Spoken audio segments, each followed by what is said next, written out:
A racist woman tells Big Shaq to leave his own pool. But what starts as an insult becomes a reckoning. Because this isn't just about water. It's about who gets to belong. When Big Shaq stands his ground, the neighborhood facade cracks wide open. And what happens next? You won't believe how deep it goes. Before we deep dive into this interesting story, subscribe to our channel, and tell us where are you watching from. Share in the comments below.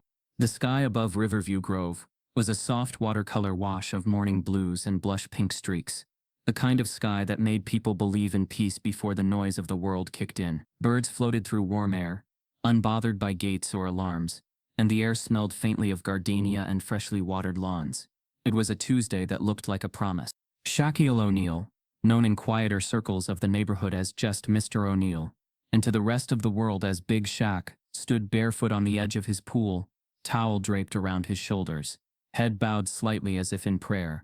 He wasn't a man of show. Not here, not anymore. His home sat quietly at the far end of the cul-de-sac, surrounded by pristine hedges and discreet luxury, a place where every brick had been chosen with intention and every tree planted with memory. The estate was his sanctuary, more than marble or design. It was the only space where his name, his size, his history didn't feel like too much. The pool, wide and deep, was where he did most of his thinking. Not in words, but in movement. Laps down and back, water sweeping over skin like silence sweeping over memory. It wasn't for exercise anymore. It was his morning reset, the moment that settled his spirit before the day could poke at old wounds. The kind of ritual that felt like medicine. He slid into the water without a sound. Beneath the surface, the world dimmed. His thoughts softened. He pushed forward through the clear blue, the morning sun streaking down in golden ribbons through the water. No cameras, no questions, no stare. Just the rhythm of a man who had built peace with his own hands. But peace, as always, was temporary. He had only completed his fourth lap when a voice cracked through the still air, high and brittle like breaking glass. "Excuse me? What are you doing here?" Shaq's head lifted above the surface. Water rolled off his skin. He blinked into the sunlight. On the far side of the pool deck, just beyond the iron gate that led to the side drive, stood a woman in a crisp white blouse.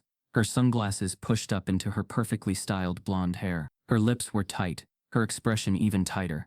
"I said," she repeated, louder this time, "what are you doing here?" Shaq didn't answer right away. He floated silently for a moment, assessing, not because he was confused, but because he had been here before, in different forms, in different places. He knew this tone, knew what it dressed itself as, knew what it meant. She stepped closer, heels clicking on the stone tile, posture stiff with a confidence built on years of never being told no. "I'm calling security. You can't just come onto someone's property like this." He swam slowly toward the pool's edge, and rose from the water, towering in height, the morning sun catching the water on his shoulders like armor. She didn't flinch, but he noticed the way her hand hovered near her phone. She wasn't frightened. She was convinced of her own power. "This is my home," he said quietly, grabbing his towel, wrapping it around his waist. She blinked, then tilted her head, as if trying to piece something together, like she was looking at a strange animal that had wandered too far from the woods. "I don't think so," she said sharply. "This is 44 Riverview Terrace. The Whitlow property line is just beyond that hedge." "I know this neighborhood, sir." Shaq's face didn't shift. He knew better than to argue. Knew the tone, the tilt, the bait. Knew it was never about clarification. It was about control. "I've lived here for 8 years," he said, still calm. She crossed her arms. "That's not possible. BHOA would have mentioned someone new. I was told all the lots were bought up by professionals and families." Shaq gave her a small nod. Polite, nothing more. "I'm one of them." There was a beat of silence, but only one. She narrowed her eyes. "You mean you're the caretaker?" He said nothing.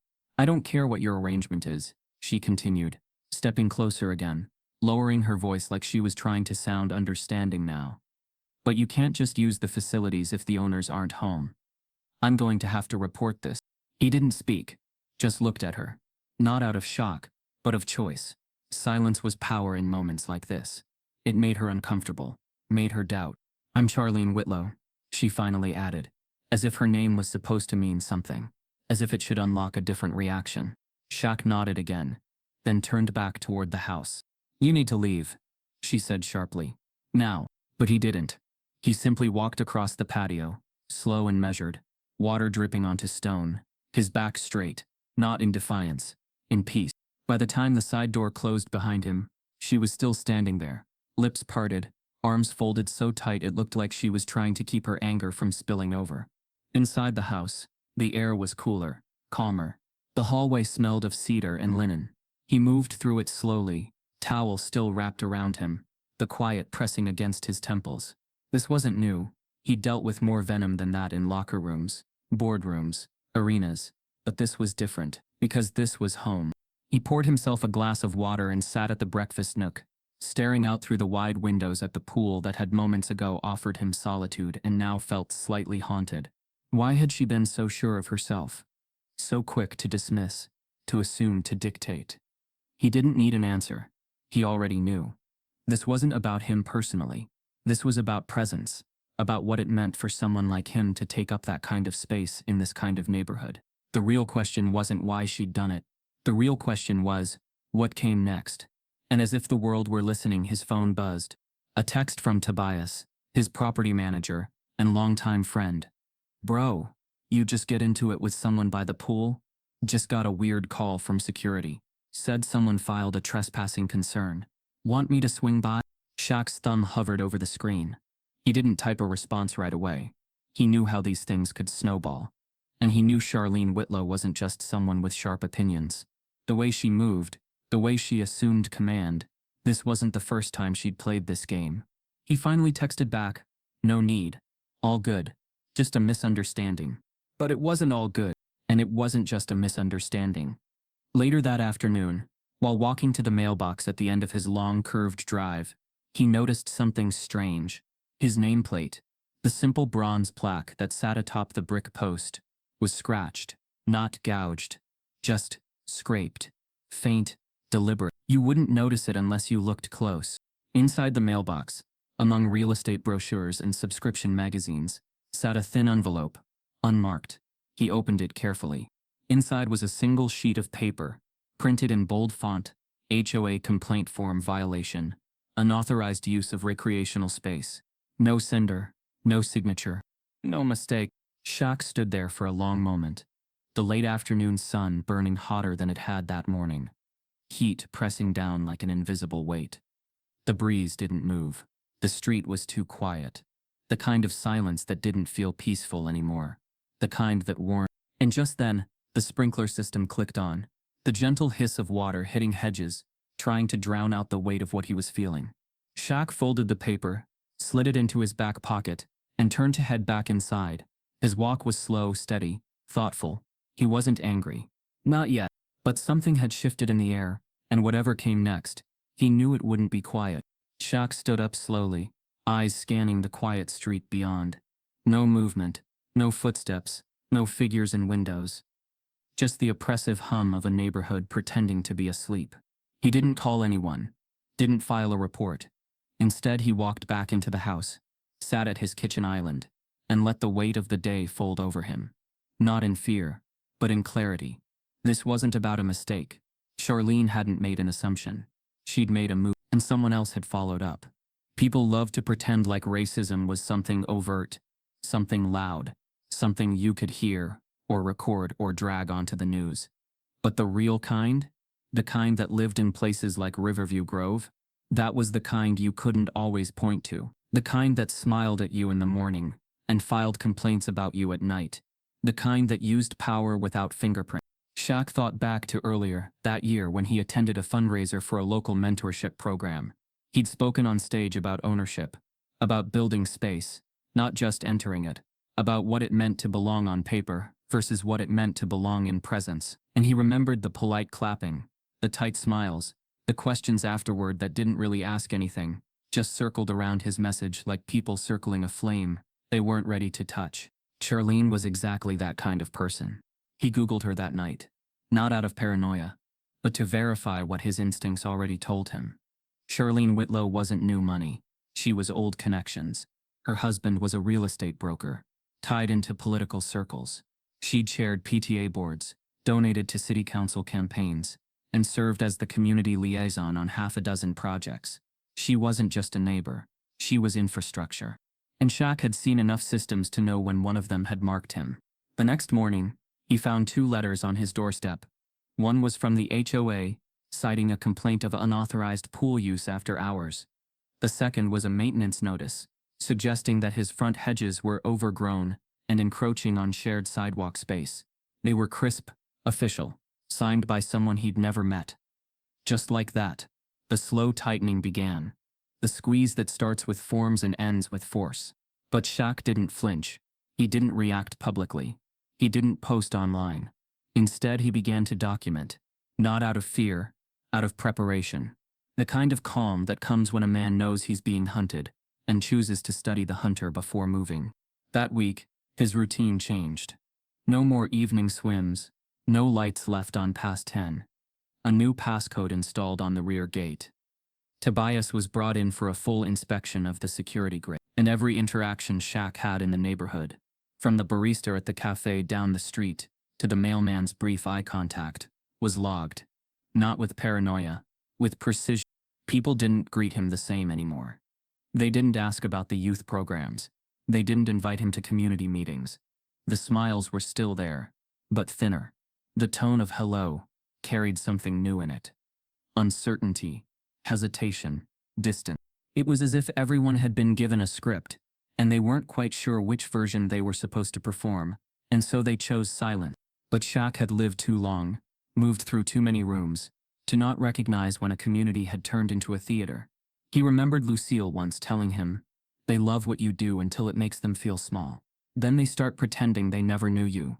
He hadn't understood it fully at the time, but now, walking through his own driveway, receiving notices for violations he hadn't committed, seeing people look through him instead of at him, he understood it completely.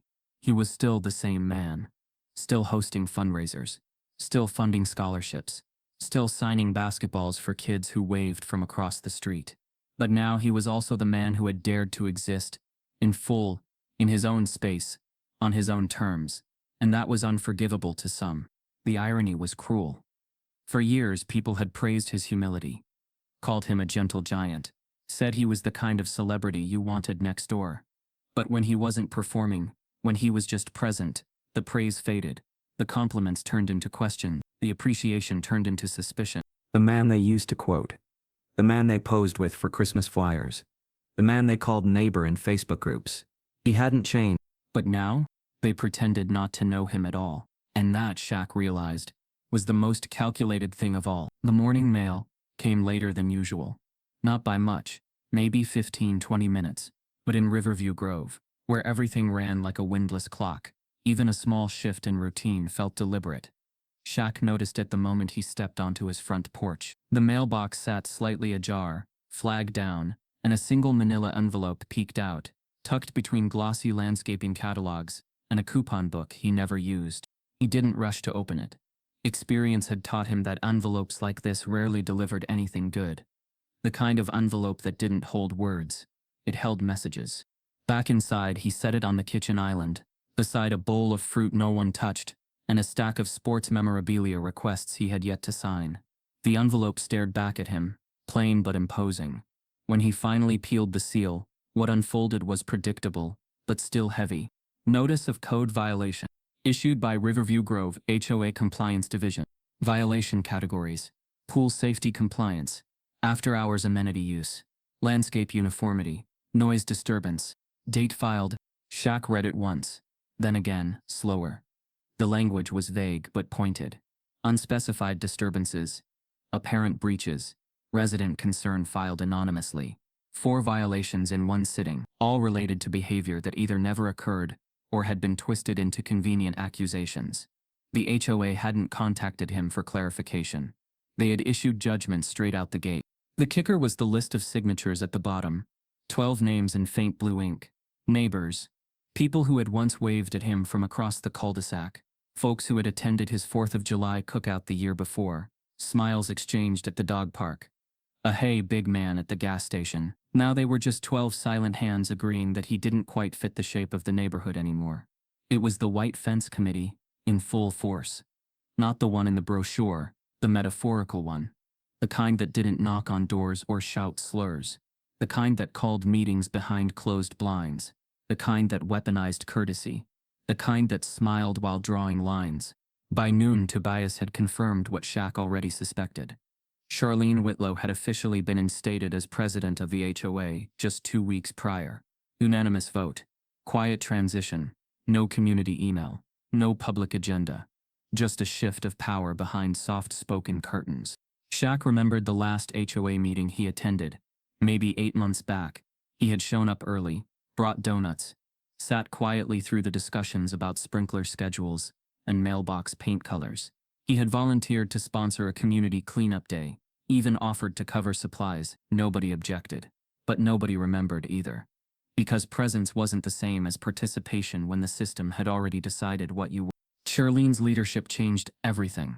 Her first order of business was the revival of the Civic Standards Initiative, a dense document of neighborhood rules pulled from an archive no one had looked at in over a decade. It was filled with vague expectations, curbside decorum, appropriate amenity usage, maintenance of aesthetic values, the kind of language designed not to protect, but to restrict, not to include, but to filter. Within days, Shaq started noticing subtle changes around him. Cars that used to slow and wave now drove past without a glance. The barista at his local cafe, who once joked about basketball trivia, now only asked, "Name," without lifting her eyes. One neighbor, Mrs. Garland, a retired teacher he once helped carry groceries, turned away while trimming her rose bushes when he waved from across the street. None of it was loud, but it was constant. That's how it worked. A slow erasure. Not from the street, but from the comfort of belonging. The HOA meetings continued, but now Shaq wasn't invited. Not directly, at least. Notices were taped to the shared bulletin near the tennis courts, but no one reminded him. No one encouraged his attendance, and with each missed meeting came more policy updates, more guidelines, more layers. He learned that Charlene's inner circle was composed of familiar names. Brett Tomlinson, owner of 3 investment properties in the area, Lydia Cross, who ran the neighborhood newsletter and had recently started a column titled Civic Spotlights, Terrence Hill, a lawyer who specialized in community arbitration, and rarely spoke but always nodded at Charlene's cues. They all looked different on the outside, but the machinery ran the same underneath, efficient, quiet, and deeply coordinated. What made it sting wasn't the paperwork. It was the invisibility that came with it. Shaq wasn't being argued with. He wasn't being confronted. He was being ghosted. Methodically, and on paper, everything was phrased with soft condescension. "We appreciate your cooperation. Thank you for your understanding. Let us know if you need further clarification."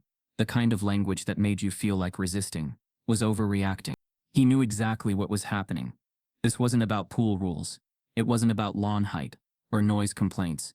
It was about reminding him, without saying it, that his presence was conditional. Still, he didn't react. Not yet. Not in public. Instead, he gathered. He observed. He cataloged. Each interaction told him something. Each ignored wave. Each delayed delivery. Each passive-aggressive smile was dated. The turning point came late one Thursday afternoon. He was returning from the community gym when he noticed a new sign being installed by the curb. Quiet hours enforced 8 p.m. 8 a.m. Below that, a subnote includes recreational facilities, such as private pools. Tobias, who was walking alongside him, muttered, "Didn't know they had the right to regulate private property like that." Shaq said nothing. But his silence wasn't empty. It was full of calculation. Because now Charlene had stepped over into implication. The moment a private space was dragged into public regulation, the game had shifted from guidelines to territory. And the only way someone made a move like that was if they were daring you to push back. Still, Shaq didn't give them what they wanted. No press, no post, no statement. Instead, he requested a printed copy of all HOA amendments passed in the last 6 months. No one refused him, but the woman who handed him the envelope did so with a half smile and averted eyes, like she was passing along a secret she wasn't supposed to admit existed. He brought it home, laid each sheet across his dining table, and began to underline every clause that could be interpreted loosely. And there were many clauses that allowed HOA officers to assess situations of community disruption at their discretion. Clauses that empowered the board to restrict repetitive infractions. Clauses that named aesthetic harmony as a determining factor in rule enforcement. He stared at those pages for over an hour. Because it wasn't about rules. It was about elasticity. These rules weren't boundaries, they were nets. And once someone decided you didn't fit, they could throw those nets as wide or narrow as they pleased. Systemic racism didn't always wear a badge or raise a flag. Sometimes it wore khaki slacks and signed newsletters. Sometimes it whispered behind hedges. Sometimes it mailed you friendly warnings. And Shaq knew, deep in his chest, that this was only the beginning. He hadn't done anything. But that was exactly the problem. Because in places like Riverview Grove, sometimes the greatest threat wasn't action, it was existence. Lucille O'Neill sat tall behind the wheel, hands gripping it with the same quiet control she'd taught her son all his life. Shaq had expected her, though she hadn't called ahead. She never did when it mattered. She just showed up like clarity, like memory, and as she stepped out of the car, back straight, purse hanging on her arm, hair pinned up with deliberate care, there was something in her walk that said she already knew what was wrong before she asked. He met her at the door with a soft grin, the kind reserved for the only woman who could still make him feel 10 feet small. She didn't ask how he was. She just reached up, placed a warm palm on his cheek, and nodded once. The kettle was already on before either of them spoke. She walked through the house like she always did, like it still belonged to her in some way. That was Lucille's way, never demanding space, just becoming part of it. She took her tea without sugar, sat at the table near the window where the morning light fell just right, and waited for him to start. "I didn't think it'd be like this here," he said finally, voice low, eyes fixed on the horizon beyond the hedges. She sipped her tea. Let the silence breathe. "You didn't think what would be." He exhaled slow. "I thought I'd built something different. Solid. I thought I earned peace." Lucille didn't react. She let him talk. "There's this woman," he continued. "Charlene Whitlow, new HOA president, moved in with a clipboard and a smile. Turned the whole neighborhood cold in 2 weeks flat. I've got letters now. Warnings.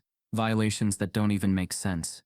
She's not trying to correct me, Ma. She's trying to erase me." Lucille didn't blink. "And what you doing?" He looked at her, keeping calm.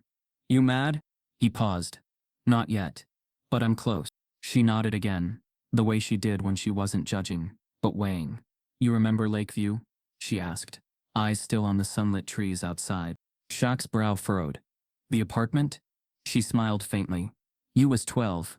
First day in that building. You came home with your knuckles scuffed. Told me some kid called you a gorilla. Tried to push you off your bike." He remembered. His fists had hurt for days. "You remember what I told you?" she asked. He nodded. "You said I had a choice, that I could teach him something with my hands or with my stillness." Lucille leaned back in her chair. "And you didn't hit him?" "No," he said quietly. "But I wanted to." "That want never leaves," she said. "But neither does the weight of what we carry." She looked at him fully now, her gaze sharp and full of history. "You think they don't know who you are? They know. That's what scares them. Ain't your money, ain't your name. It's your presence. It's what you represent, standing tall and unbothered in a place they thought belonged to them." He looked away, jaw tight. "You been silent, baby?" she continued. "But silence ain't always safe. Sometimes it lets rot settle in, while you wait for it to pass." Shaq rubbed the back of his neck. "If I fight back, I become the thing they want. The angry man. The threat. I've worked too hard to be reduced to that." Lucille's voice softened. "You don't need to yell to make noise. You just need to be deliberate. You've spent your whole life proving you're more than what they see. Now maybe it's time to remind them." He stayed quiet, letting her words soak in like medicine that didn't taste good but healed anyway. Later that afternoon, they walked the property together. Lucille inspected the garden, commented on the height of the hibiscus, clucked her tongue at the leaning bird feeder like it was some personal insult. They passed by the pool, and for a second, Shaq hesitated. "You still swim?" she asked. He nodded. "Every morning, just not as long these days." She turned toward him. "You let her take that from you." He didn't answer. "You built this, Shaquille," she said, voice firm now. "Every tile, every blade of grass. This ain't her story to rewrite. Don't hand her the pen." They ended the walk back near the mailbox, the one that had started it all. She ran her fingers across the scratched nameplate, eyes narrowing. "This wasn't random," she said. "I know." She looked at him again, the way only a mother can. "You're not just a man living in this neighborhood. You're a mirror. And some folks don't like what they see when they look into you. He chuckled softly. You always talk like a preacher. Lucille smirked. Only when the sermon needs saying. As the evening settled, Lucille packed her bag, hugged him tight, and whispered something in his ear he hadn't heard in years. They can't unbuild what you've built, Shaq. They can just hope you forget how you did it. He stood in the driveway long after her taillights disappeared, arms crossed, eyes scanning the still perfect houses around him. The world hadn't shifted. The letters still sat on his desk. The violations were still filed. The neighborhood hadn't changed. But something in him had. He wasn't looking for a fight. Still wasn't planning one. But he wasn't waiting anymore either. They came not in confrontation, but in fragments, overheard in bakeries, hinted at in emails, murmured just beyond earshot in HOA meetings. Shaq no longer received reminders for. This was no longer about misunderstanding. This was about removal, disguised as management. It was Tobias Quinn who brought the truth to the surface. A sturdy man in his 50s with knotted hands and a mouth that only moved when necessary. Tobias had been with Shaq for years, not just as a groundskeeper or contractor, but as a steady presence, the kind who spoke slow but noticed everything fast. He'd been walking the west edge of the estate, checking the irrigation sensors, when he showed up at the side entrance with a look that said something had shifted. Shaq met him under the shade of the pergola. Tobias didn't bother with pleasantries. They're building a file on you, he said flatly. A quiet one. But it's real. Shaq raised an eyebrow. Define they. Charlene and her little board of suburban inquisitors. Got a city code officer sniffing around last night after sunset. Claimed he was checking fence alignment. You know how many fences they check after dark? 1. Yours. Shaq's shoulders tensed, but he kept his tone even. How do you know? Because I was on the lot next door doing a lighting check. Heard them whispering by that crepe myrtle tree like teenagers cutting class. One of them said something about documenting a pattern of disruption. Shaq exhaled slowly. Anything else? Tobias nodded. Realtor friend of mine downtown said she's been getting quiet queries about this property. Hypotheticals. All off-market interest. All coming from folks Charlene has ties to. Seems she's floating the idea that the place might go up for sale soon. But it's not. Exactly. But they don't care. They're planting seeds, hoping to make it look like you're reconsidering your place here. Even heard something about community rebalancing. Shaq let the words sink in. They weren't just poking around. They were preparing the neighborhood mentally, socially, politically, for a future without him in it. By Thursday, a small article surfaced in the Riverview Gazette, tucked between a recipe feature and a weekend gardening tip. The headline read, Disruptions in Riverview Grove, a growing concern for community cohesion. There were no names, no addresses, just carefully chosen language phrases, like recent disturbances, long-standing residents expressing discomfort, and an increasing tension around recreational boundaries. No mention of the HOA, no quotes from officials, just suggestion, just enough ambiguity to be denied if challenged. But Shaq knew exactly who it was about, and so did everyone else. He took the paper and laid it flat on his desk, studying it like a playbook. The timing was too precise to be coincidental. This wasn't a story, it was a signal. A quiet declaration of war dressed up in journalism. Later that evening, Tobias returned with something new. A folded piece of paper, creased 3 times, slid quietly across the counter. What's this? Agenda for the next HOA meeting, Tobias said. Unofficial copy. Got a friend who got a friend. Shaq opened it. The items looked harmless at first. Budget allocations, lawn care reminders, block party planning. But then, near the bottom, in smaller font, discussion non-compliance properties and potential community impact mitigation measures. Fancy way of saying how do we get him out without saying we're getting him out, Tobias muttered. Shaq set the paper down. His fingers drummed against the counter twice, then stopped. His mother's words echoed from days before. They can't unbuild what you've built. They can just hope you forget how you did it.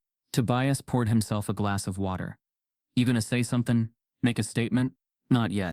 Why? Because they want a reaction. A big one. They want me to shout, to post something, to pull lawyers into the street.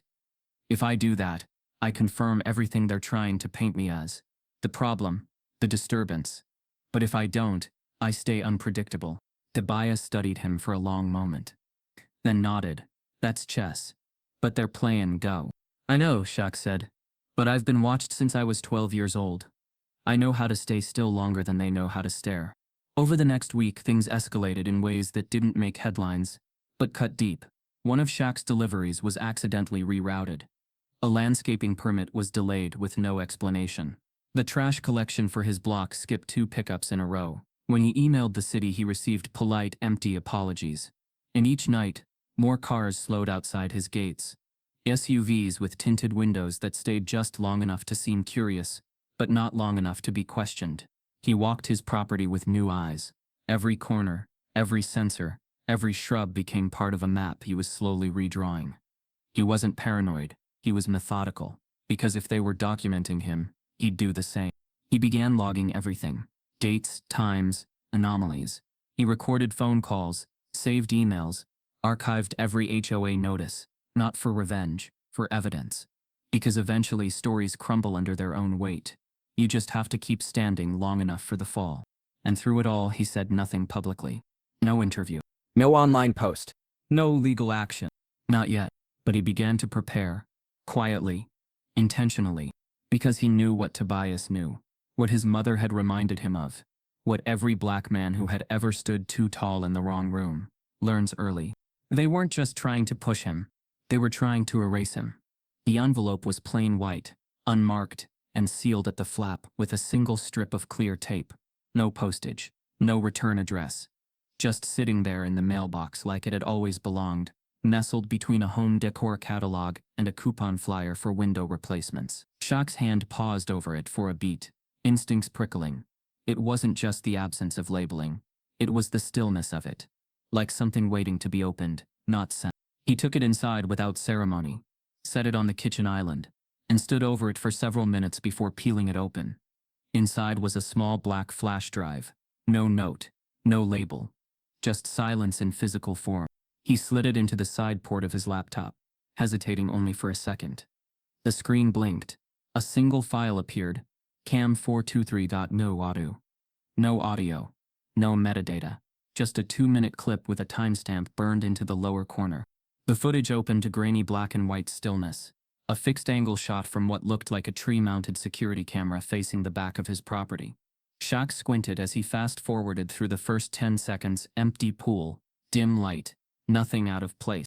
Then movement. A figure slipped into frame from the right, bundled in a windbreaker and a baseball cap. The camera quality made it hard to tell, but the posture was unmistakable, controlled, rigid, impatient. The figure approached the pool slowly, glancing back twice toward the side gate. They knelt near the edge of the deep end, pulled a container from their coat, small, narrow-necked, and poured a liquid substance into the water in a slow, deliberate stream. It didn't fizz, didn't steam.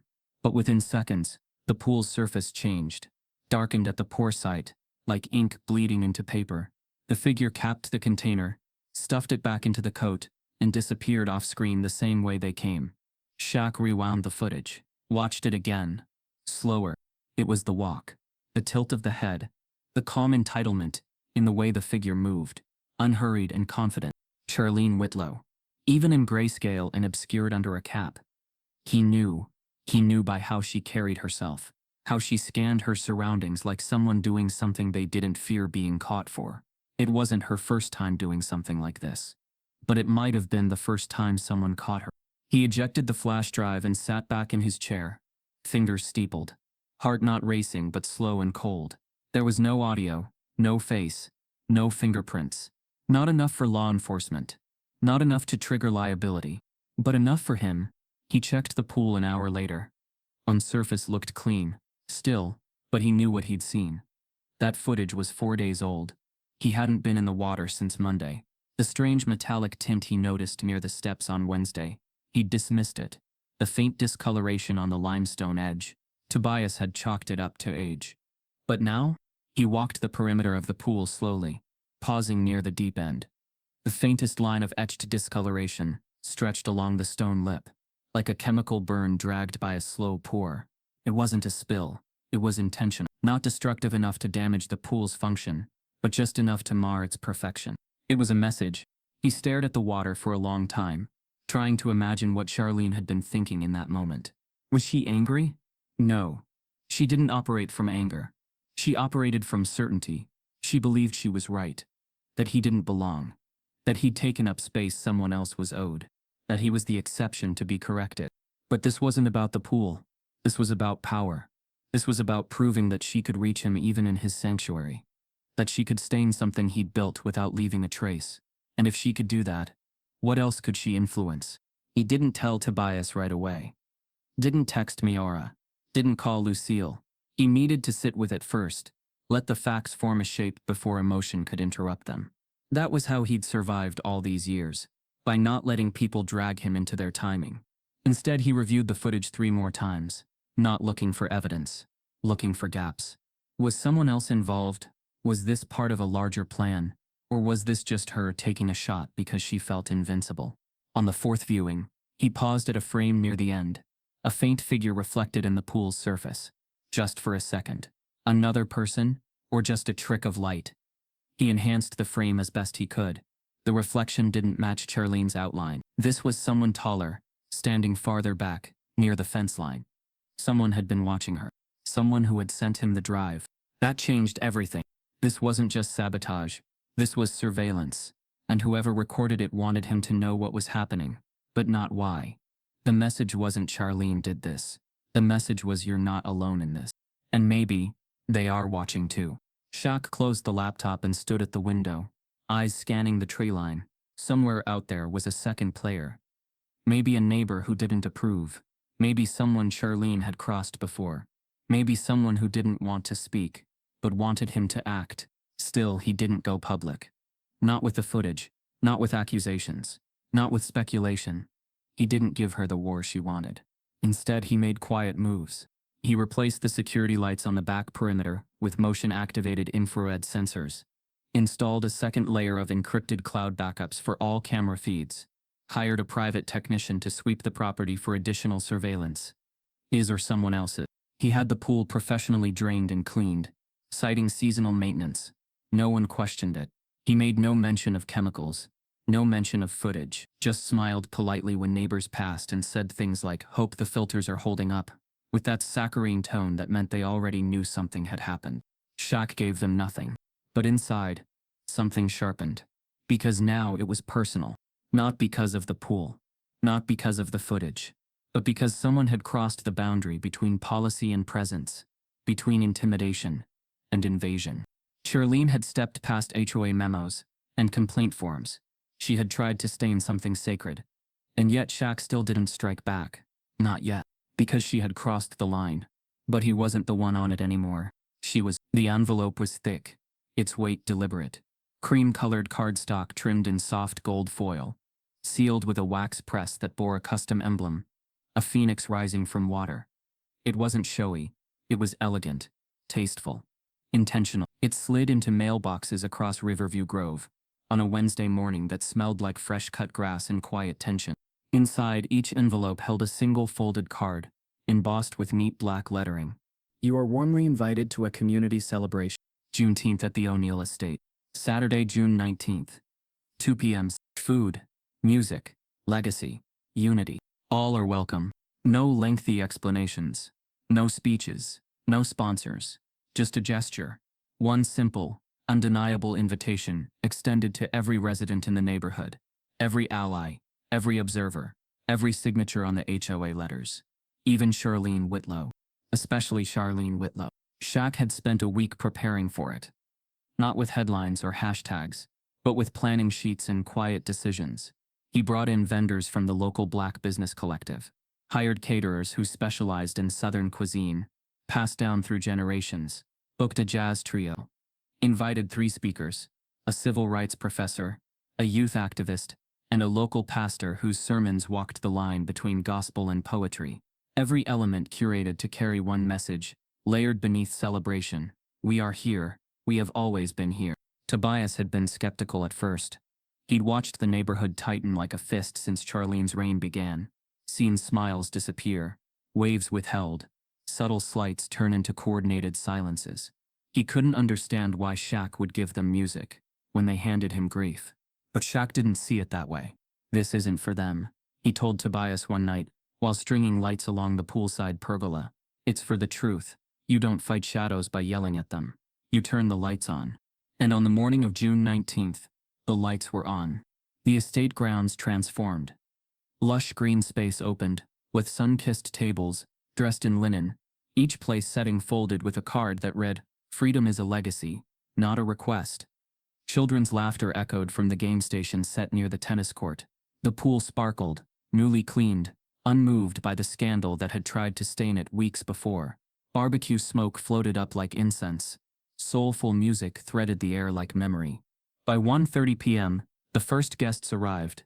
Some came out of curiosity, wondering what exactly a Juneteenth celebration would look like in a neighborhood where most conversations stayed inside gated porches. Others came out of guilt, neighbors who had signed HOA complaints now tiptoeing across Shaq's lawn with potluck dishes and folded lawn chairs, hoping their presence could rewrite their silence. A few came for appearances, knowing their absence might be noticed more than their attendance. And then there were those who came because they believed. Because they saw the layers of what this gathering meant. Because they understood that presence, in this case, was protest. Charlene arrived at 3:20.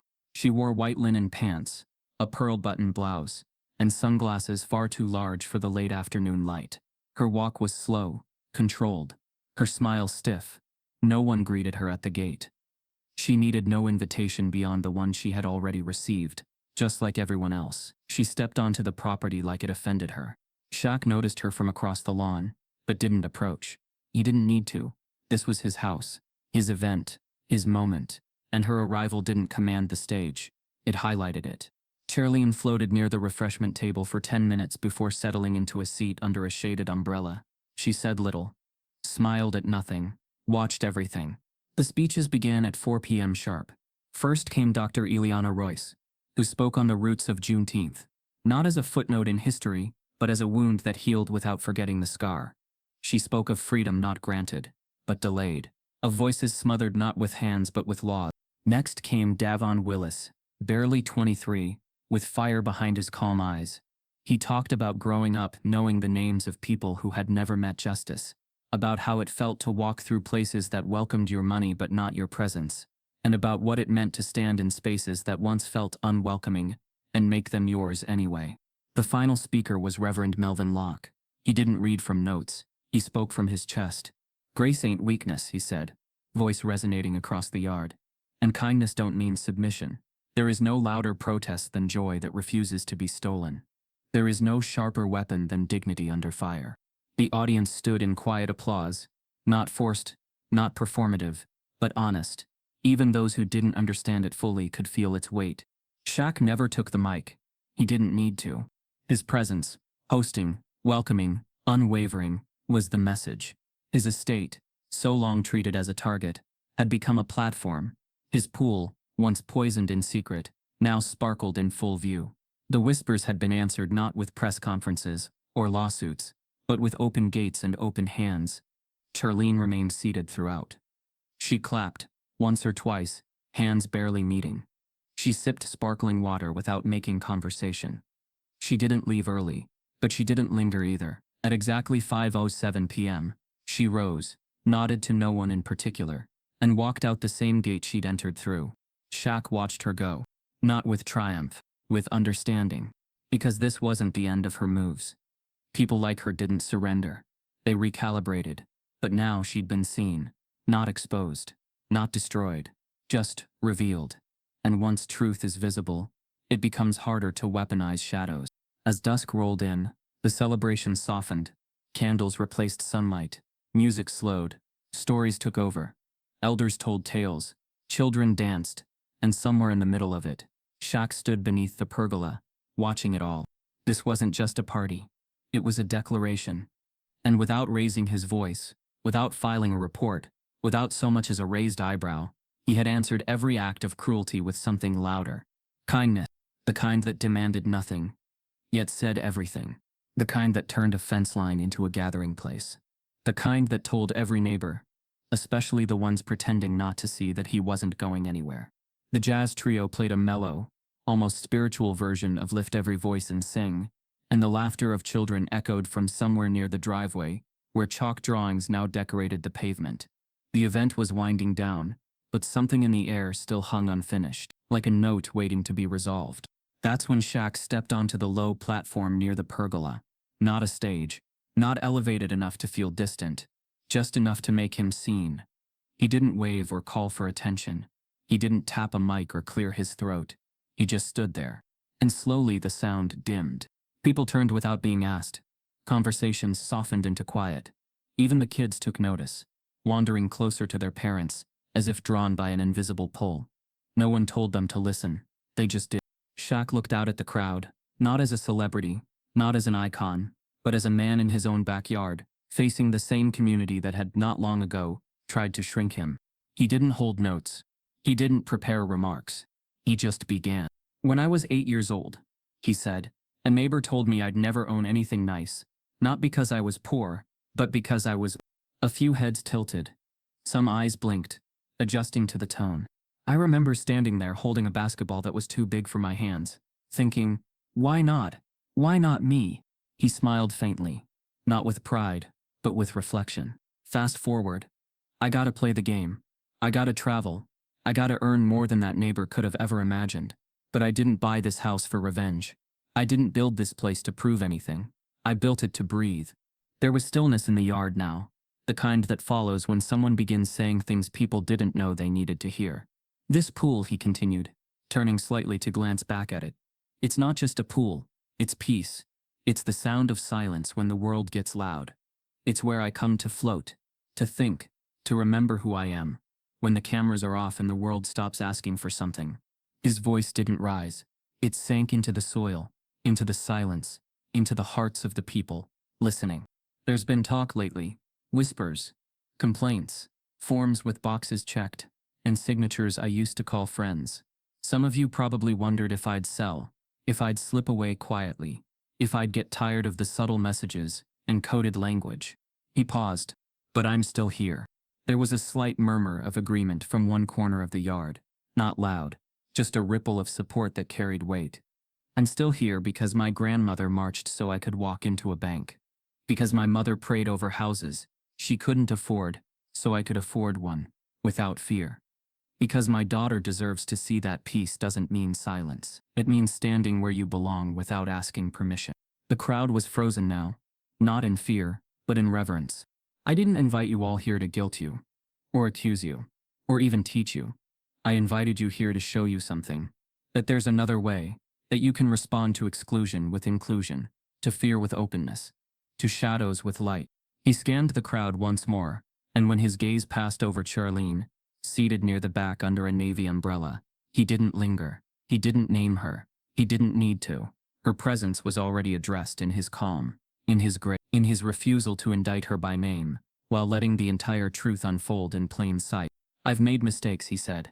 I've said the wrong things, stayed quiet when I should have spoken. But I've never stopped believing in what's possible.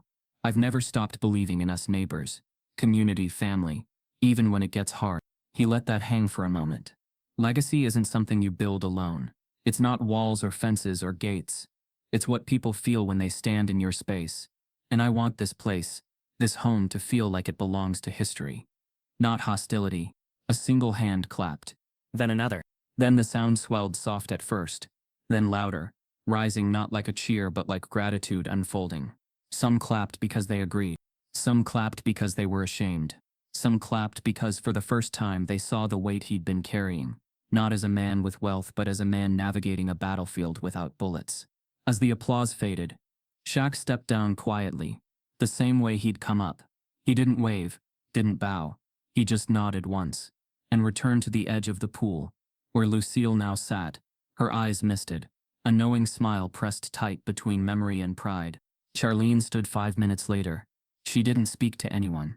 Her face unreadable, her jaw tight. She walked toward the gate with controlled precision, heels clicking against the stone path like a metronome ticking down the end of a performance. But this wasn't a performance. It was a reckoning. And it was delivered not with accusation, but with presence. Shaq hadn't needed to shout. He hadn't needed to name her. He had told his story, and in doing so he'd told theirs too. It started like most news stories that matter, quietly. A shared post on a neighborhood forum, barely noticed at first, sandwiched between a lost dog alert and a shout-out to a local bakery. Just a headline and a whisper. Riverview Grove HOA president resigns amid internal investigation. No photo. No details. But the message was there, coded just like the complaints that had followed Shaq for weeks. Only this time, the code worked in reverse. Because this time, the mask slipped, just enough for the whole neighborhood to see what had been brewing beneath all that manicured order and tightly clasped pearls. By noon, the article had made its way to inboxes. By 4 p.m., it had a name attached. Charlene Whitlow. It wasn't an apology letter.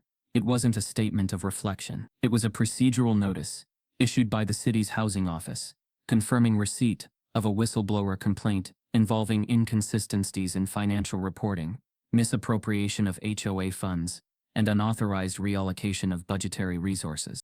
In plain terms, embezzlement. And it wasn't recent. Documents showed a 3-year pattern, shifting maintenance funds into consulting invoices, paid to shell LLCs, event budgets that ballooned on paper but never materialized in real life, landscaping contracts that never delivered so much as a leaf, but drained thousands from reserves, and all of it hidden beneath layers of HOA policy changes, camouflaged by enforcement of petty violations and distractions disguised as neighborhood standards. The same standards she'd used to try to squeeze Shaq out. The irony didn't go unnoticed. Shaq didn't read the article in his study. He didn't sit down in front of the screen and pore through the accusations. He heard it first from Tobias, who walked into the kitchen holding his phone with both hands like it was on fire. "She's done," he said. "It's everywhere." Shaq didn't rush to confirm it. He just nodded, leaned back in the kitchen chair, and looked out the window. "Didn't even have to lift a finger," Tobias added. But that wasn't true. Shaq had lifted something heavier than a finger. He'd lifted restraint, had lifted dignity, had lifted presence. And while Charlene tried to pull him down with paperwork, whispers and sabotage, he had refused to get in the mud with her. She had slipped into it all on her own. The whistleblower hadn't been someone from Shaq's circle. In fact, it wasn't even someone in Riverview Grove. It was an assistant at the legal firm Charlene used for her HOA contracts, a mid-level employee who'd been compiling billing discrepancies for months. After attending the Juneteenth event at the O'Neill estate with her cousin, she'd looked deeper into a few payment records. What she found was a paper trail thick with lies. And something in that event, maybe the grace, maybe the integrity, maybe the silence that Shaq held like a sword, had pushed her to act. It took only days for the rest to unravel. The committee that had once voted Charlene in, without question, now scrambled to distance themselves. Brett Tomlinson, the investment property owner, resigned from the budget committee. Lydia Cross's newsletter mysteriously skipped its next issue. Terrence Hill took a leave of absence for health reasons. They hadn't forged the embezzlement, but they'd looked away. They'd let the petty campaigns against Shaq run unchecked because they believed Charlene's version of order served them. They never expected the foundation she built that power on to collapse from within. But it did. Shaq didn't host a press conference. He didn't write a post. He didn't gloat. He just kept his routine. Swam in the mornings, walked the perimeter with Tobias, sat with Lucille on Sunday afternoons, and listened to gospel through the open kitchen window.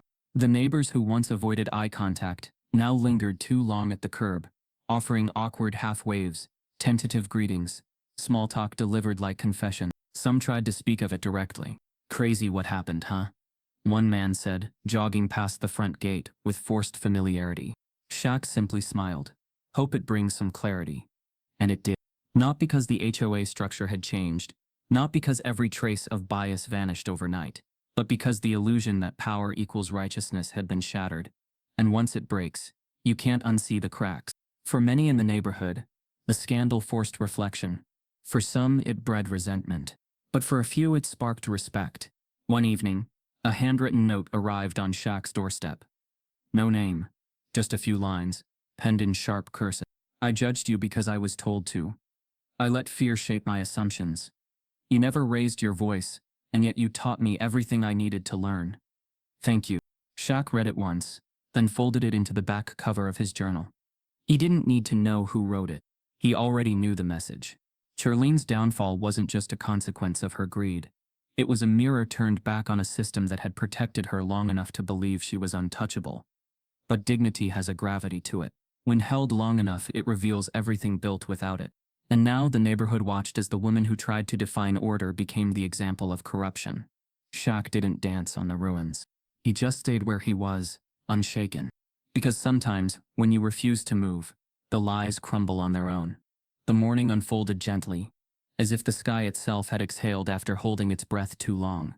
Soft light crept across the O'Neill estate, weaving through tree branches, glinting off freshly washed stone, and casting a shimmer across the surface of the pool. Still, calm, perfectly blue. It was early, too early for the neighborhood to stir, too early for leaf blowers, or SUVs, or joggers with earbuds.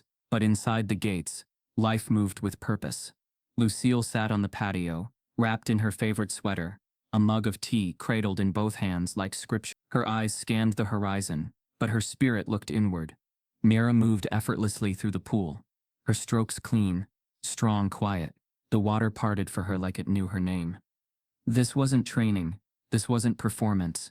It was rhythm, meditation, a ritual passed down without words. She swam like someone who understood the weight of where she was, and what it had taken to keep that water clean. Shaq sat in his usual chair by the edge, one hand wrapped around a mug of black coffee, the other resting on his knee. His shoulders, once tight with the tension of polite warfare, were relaxed now. Not because everything had been fixed, but because something had finally been seen. The neighborhood had changed. Not drastically, not overnight, but meaningfully. The fake smiles had faded. The passive aggression now walked with caution. Conversations at the mailbox carried hesitation, but also humility. And the invisible line that had once encircled his property like a moat, it was gone. Not because people had learned to love him, but because they could no longer pretend he didn't belong. Charlene's name hadn't been mentioned in weeks. Her resignation had been processed. Her records quietly pulled from the HOA's website. Her allies splintered like broken glass beneath soft-soled shoes. No apology came. No public reckoning. But Shaq hadn't expected one. That wasn't the kind of story this was. He wasn't interested in punishment. He was interested in permanence. And now, that permanence lived in every inch of the space around him. The pool was more than water. It was proof that stillness could hold. That silence, when rooted in self-respect, could echo louder than outrage. That dignity, though heavy, never cracked under pressure. Lucille glanced over at him. She swims like you did. Shaq nodded. But smoother. Lucille smiled. That's because she didn't have to fight the current. He sipped his coffee. That was the point. For a while they said nothing. The air smelled of citrus and chlorine, clean and new. Somewhere in the distance, a wind chime danced lazily, its notes floating above the yard like a lullaby at dawn. You think they get it now? Lucille asked quietly. Shaq took his time. Some do. And the rest? They don't need to. They just need to know I'm not going anywhere. She leaned back in her chair, the lines around her eyes soft but earned. You stood taller by sitting still, Shaquille. Not many know how to do that. It's not easy, he admitted. It's necessary, she replied. And it had been. From the moment Charlene stood at his pool and dared to tell him he didn't belong, the story had always been about more than rules or property lines or social codes. It had been about space, about whose presence was allowed to go unquestioned, and whose had to be explained. Shaq never gave them an explanation. He gave them something they couldn't erase. A mirror. He let them look at themselves. The Juneteenth gathering had become a quiet legend in the neighborhood. The speech that wasn't a speech had traveled beyond Riverview Grove, quoted in podcasts, clipped in blog posts, even used by a nearby university as part of their sociology curriculum. But Shaq didn't seek the spotlight. He didn't chase the headlines. He let the moment settle, not to fade, but to anchor. The note from the anonymous neighbor still sat in the drawer by his bed. The footage from the flash drive, never leaked, never weaponized, had been stored securely, labeled and time-stamped, not for revenge, but for memory. A reminder that you don't always win by striking back. Sometimes you win by staying standing, while everything else falls apart. Mira climbed out of the pool, wrapped herself in a towel, and joined them under the canopy. Water's perfect, she said. Shaq smiled. That's how it's supposed to be. She looked at her grandmother. You think they'll try again? Someone else? Lucille didn't flinch. They always do. But you're ready now. Shaq reached for the towel and handed it to his daughter, pausing only to study her face. So much of her mother in it. But also something else. Something formed in the crucible of legacy and struggle. A calm knowing. She was the future they tried to fence out. and she was already swimming through it. The rest of the day moved slowly, with no urgent rhythms. A neighbor dropped off a pie, not with apology but as gesture. A retired couple from the next block waved without hesitation. Two teenagers rode their bikes across the drive without speeding up or avoiding eye contact. Small thing, easy to miss, but meaningful, when you knew what this place used to feel like. Tobias stopped by just before noon, toolbox in hand, though nothing needed fixing. He sat with Shaq on the patio for a few minutes, talking about sprinkler systems and how the forecast called for a dry week. But under the surface of his words was something else. Not the kind earned by height or money. The kind earned by not breaking. You ever think of writing it all down? Tobias asked. Shaq shrugged. Maybe. You should. Not for them. For her, he said, nodding toward Miara, now inside preparing lunch with Lucille. So she knows how you handled it. So she knows how you made it through without becoming what they tried to turn you into. Shaq didn't respond, but the idea landed. Later that night, as stars crept into the sky like secrets, he sat poolside again. The water barely moved, reflecting the moonlight in long, slow ripples. A pen in one hand, a notebook in the other. He wrote one line. The pool is still blue. And with that, he smiled. Because after everything, the whispers, the warnings, the sabotage, the strategy, the speeches, the silence, he was still here, and the reflection in the water. It had never looked clearer. If this story made you feel something good, that means you're awake. Because the quietest battles are still happening, just beyond the hedges. Stay curious. Stay watching. Stay standing. Because sometimes the most powerful protest is presence. And we've got more stories to show you why.